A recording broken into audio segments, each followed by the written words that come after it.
Hello, everyone, and welcome back to the studio build. Well, technically, today is going to be all about the first initial rough test, audio test of the room and everything. And that all begins with getting my speaker stands placed and getting the subwoofer in the right spot. Going to be some fine tuning and everything just to get it somewhat decent for, in a sense, an untreated room. See what good results I can get. And the idea here is kind of get it roughed in, take a measurement, and just keep on working from it and always refer back to that initial measurement, because you can do a lot of maths based on that initial measurement to be able to figure out what you need to do inside your room, so to say. So before I started this whole build, I got the EQ wizard going on there. Nice reflection of myself in there. Here, let's make that a little bit. There we go. So I've put in all my dimensions. I'm using Room EQ Wizard for this. This is the room sim. And I found that this kind of arrangement was the best. So I'm doing the 38%. So speakers are roughly 22% deep into the room, 36 in this way. There's my finger. And then I'm going to be sitting at the 38% of the room. So 38%, that's where my seating position is going to be. Ideally, you want 60 degrees is the speaker aim. So the triangle there, you want 60 degrees is best. And based on like me just putting in some somewhat high coefficient values, there's like got some crazy reflection today. That doesn't help you. There we go. So that's kind of what I'm hoping to get, a decently flat room. So to get started, it all begins with getting these lined up. So that said, I've come to my measurement here. So it's going to be 4 foot 3 inches from the wall on the right side or the left side, and then 3 foot 11 inches from the back wall there. So I'm going to get those set up, and then I'm also going to mark the center point of the room there. So exactly 6 foot 11 from the front wall. That's going to be the 38% part of the wall. So I'm going to mark that up with just some masking tape here. Just put a little dot on the floor. I'm going to get these lined up, and then I'm going to put the laser level on top of the stand, point it so it kind of intercrosses onto wherever the little mark is. So yeah, I'll do a little time lapse here of me getting these set up.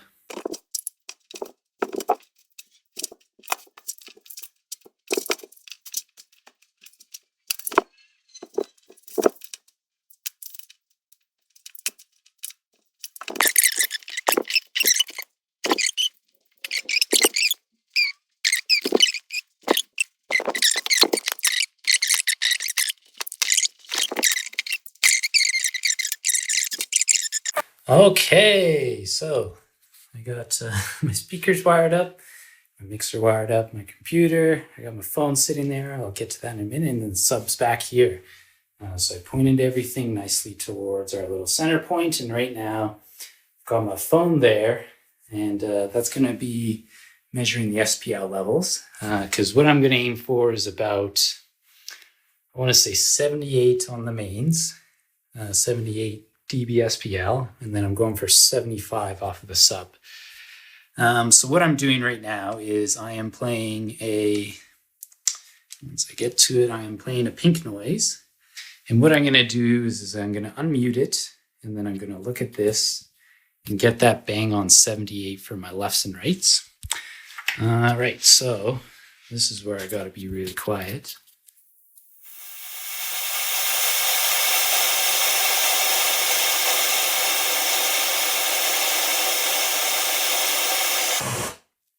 Okay, so there's the mains, 78 dB. All right, so let's do the subs next.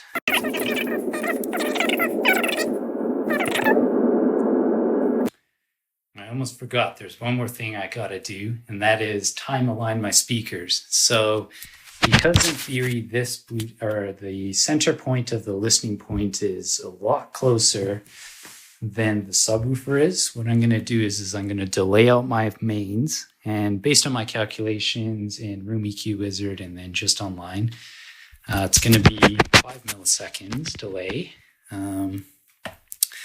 what I can do on here is directly on my routing, on my outputs, matrix 3 and 4, I can put my delays in right here as they are. So delay, we're going to go 5 milliseconds. Technically, it's 5.2. I'm going to go 5.1. All right, so calibration complete.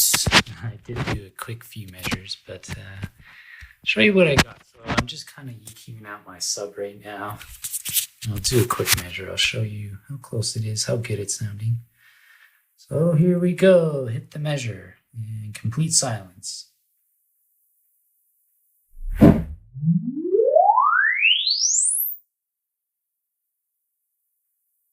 Okay, I'm happy with that. That is probably the best I'll get without any treatment. So if you look at it, we're at about a 10 decibel range. Dip down the late end there. Let's take a look at the waterfall. Waterfall says, pretty nice. Pretty decent. Well, the vaulted ceilings are almost magical. So like here, now that I've got this calibrated and everything, I could try moving the sub around. I might do that, or I can figure out some Helmholtz resonators or that kind of idea, and to bring down this decay time in the 40 to 50 there. But otherwise, like I almost need to increase the reverb in between, that's about 55 to 180. But I could also bring this reverb down because the treatment I'm going to use, which is the Rockwell Safe and Sound, is really good at the 500 hertz there.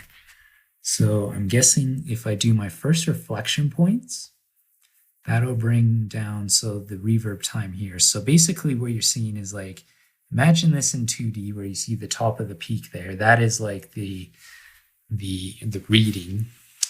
So you can see exactly what's peaking here. And then as you go down the colors from the red to the blues, and then here you can see it's beyond the graph. That is the reverb time.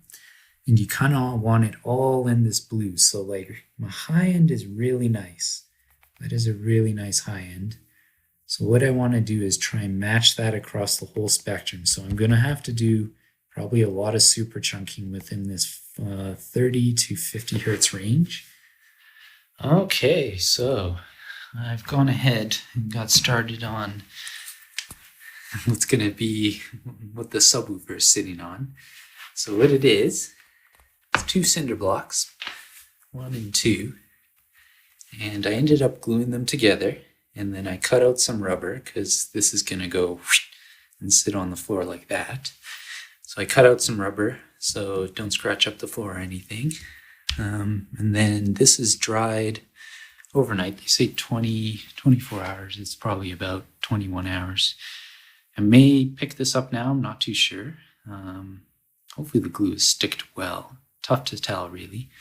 But what I did as well is once I glued it, I ratchet strapped it around. Then I just clamped it on the bottom too, just so it holds really nicely. I think the glue is dry on the rubber. So I'm going to give this a whirl. Try picking it up, see if it falls apart or anything.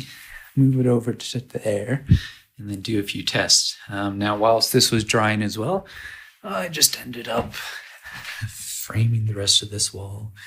So got the 2 layers because this is going to be 6 inches deep. So put the studs off center of each other. Yeah, this turned out pretty good. And then I just used a bunch of offcuts. As you can see, there's a gap there just to save on some wood. Because that's just going to be a stapling edge because I'm going to put fabric all on this back wall, so to say. So yeah, I'm going to lift this. Hopefully it's not too heavy. It's probably a good like 50 pounds, 60 pounds. Shouldn't be too bad for me. But yeah, I'll put it in place and then I'll do some testing. Alrighty, so it's on the concrete. And then what I did is I put the subdued on that with the Orlex. I'm pretty sure this is a subdued too. Can't remember. And then I just left the strap on for now, just in case it's not fully dry. It's still technically got a few hours. But yeah, it's pretty heavy to say the least. And when I bang on top of that now, I can barely feel any vibrations on the floor. So I'm going to do a test with it like this. And then what I'm going to do is cut some rubber to put on top of this. And I've got a paving stone here. That's a good 30 pounds, I believe. I got 2 of them. And I'm going to put the paving stone on top of that.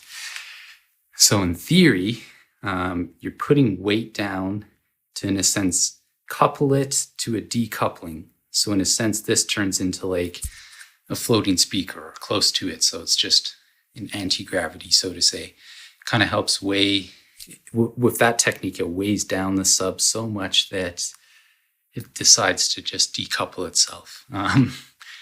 In a studio environment, I highly suggest this. I've seen a few studios where they have weight on top of their subs or extremely heavy subs that are like yay high in the wall, like up there quite a bit. And the idea behind that is because I have the whole, if you guys remember, the rafters under the floor, and this is a floating floor, when the vibration from the sub hits that floor directly, it kind of turns it into like a bell. So you get a resonant frequency that I'm pretty sure is somewhere around that 42 hertz that we looked at a little bit earlier. So by doing this, I'm hoping that the sub is no longer going to, in a sense, resonate that frequency and create a big mode in that 40 hertz area. So yeah, I'm going to set up the mic right now. We'll do a quick test and we'll compare the results. Okay, so one thing I'm also going to have to do is I'm going to have to probably retune the SPL level on the sub, because now it's decoupled, or in theory should be decoupled. It's going to be a lot quieter, so to say, even though the volume has stayed exactly the same since the last test, because it's not interacting with the floor as much anymore. I'm going to have to recheck the SPL just so we can get a true test, so it's the same SPL level, and do a test from there. Yeah, so that's got to go up about 10 dB, which tells me that this decoupling has worked. So I'm over here looking at the computer, and I'm just going to turn up the volume on the back here.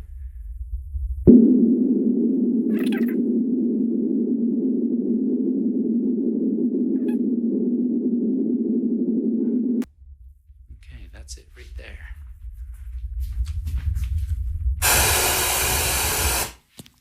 Okay, now with that done, we'll do our quick sub test here and compare the differences. So, sub unmuted. I'm going to go to our measure. I've been doing 12-second sweeps, so a 5, got an awkward light there. So I've got the setting here to, my cursor wasn't in the way, 512, and that's about a 12-second sweep. That's a lot more accurate for what I'm looking to do. Starting frequency 10 hertz up to 20k hertz. So yeah, let's give this a roll. It has managed to go from 63, about the same peak, down to 71. So that's almost a 10 decibel, in a sense, null cleanup there. So I am, look how smooth it is too now at the top end. Smoothing it right out. A little bit more of a dip in the other one, but this has a bigger null. Bigger null. That peak's about the same, but that cleaned up the 40 hertz. So like I said, this floor, once it starts vibrating, that acts as like a bell. And based on science, we have proven it right there that cleaned up that 40 hertz by about, was it 70? That's about 9 decibels, which is pretty damn incredible. I'm quite happy with that. Okay, so it's temporarily on there. I've got the rubber in between with just some off-cut rubber strips I had. It seems to be holding okay. I hope it doesn't vibrate off and doop, Put a big hole in the floor, but I think it should be okay. It's a lot of weight. So here we go. Let's do this next test. Okay, so where's our new one? There it is. So take the baseline off. So there you can already see. Here, let's make this a little bigger. There you can see the increase in that null already. That was with just the cinder blocks. So let's take the baseline off. And okay, so it didn't do too much. It rounded off up here a little bit, but we did lose a bit more of the 40 hertz. Smooth that off a little bit as well. So we lost, we gained a little bit more of a null, which leads me to believe that this is,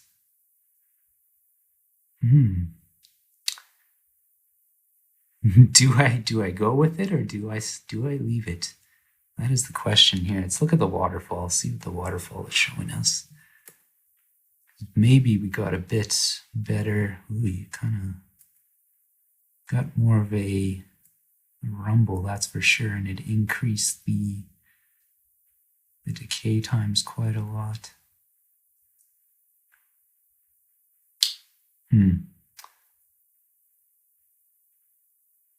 So my guess is it probably ended up coupling it to the floor, doing it that way. So I'm going to call that test a failure. Yeah, that didn't quite work like I thought it would. Good effort though. We did the science. Okay, next test. Cinder block underneath. Okay, moment of truth. Ooh, cleaned it up even more, I tell you. Okay, so looking at this, right? So where's our baseline? So our baseline is the orange. Get rid of these. So baseline is the orange, and then with the cinder block is the brown, and then with our new measurement,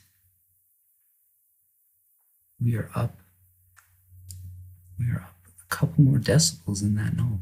And then it did the same thing when it was on top, where it kind of cleaned up this peak here going into the null, and then it smoothed out down in here a lot more. Okay, I'd say that test was a success.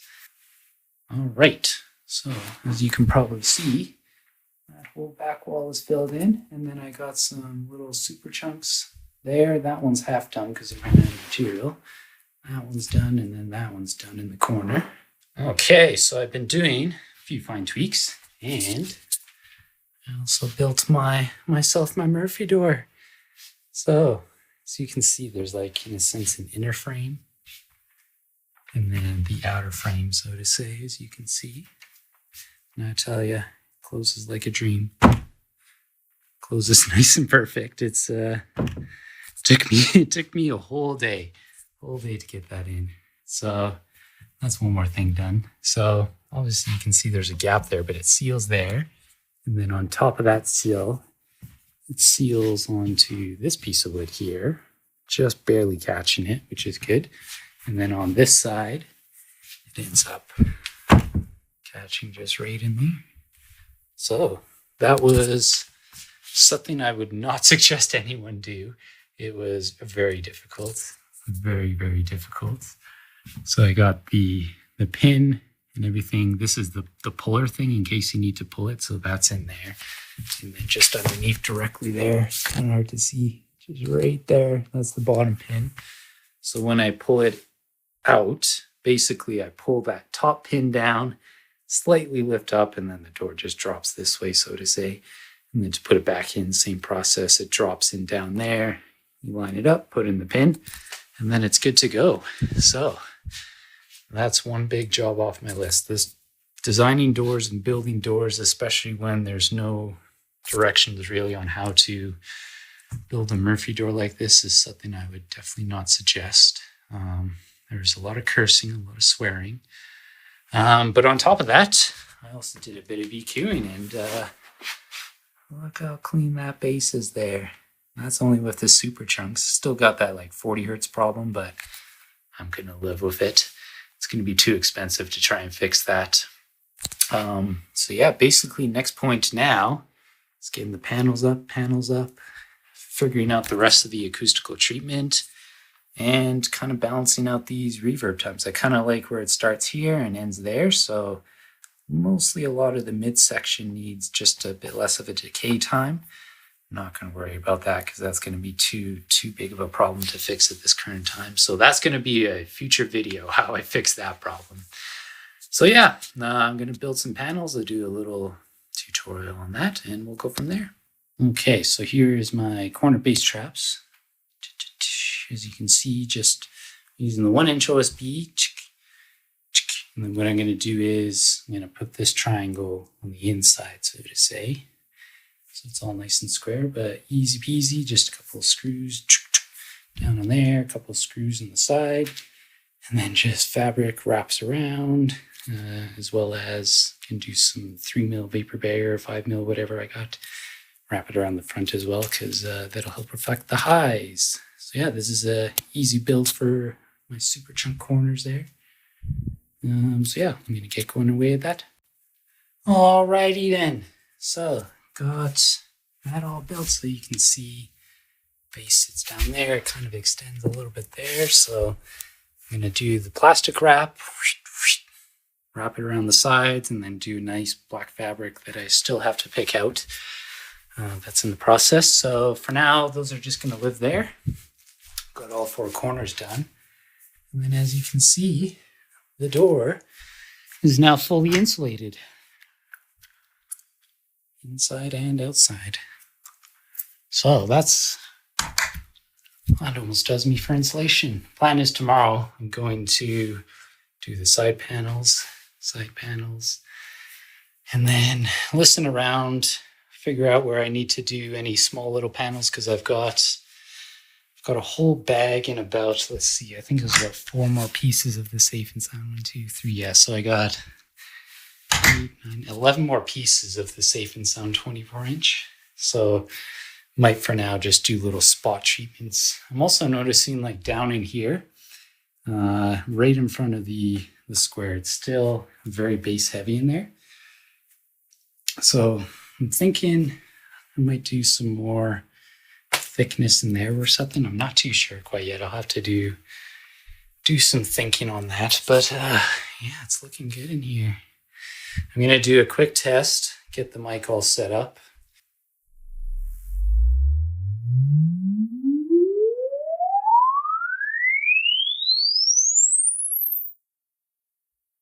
Yeah, that's nice up in there, that high end. Low end is looking a lot better. Very much a lot better. Yeah, because if you look here, right in here, it's low there, and then our previous day test, it's a lot higher, a lot beefier in there. So we've done some good there. Done some good indeed. So I think we're going pretty long on this video already. I've been trying to keep track of lengths and stuff. They're going to be kind of longer videos. It seems like 20-minute videos is the norm here. So I think I'm going to call this video a video. If you can, please make sure you like, and also please subscribe to my channel. That would really help a lot. New to this YouTube platform, and really do like I don't know how to explain it. I like the runnings of the YouTube. So we're going to go with mostly doing a lot of YouTube videos. I tried Twitch. It's not really my thing. YouTube's where it's at. So please subscribe if you can, and leave a comment if you have any questions or if you want to say something. Obviously, I'm going to be tweaking this room for years to come, making it as perfect as I can. And yeah, hopefully you enjoyed the video, and much love, everyone. Bye-bye.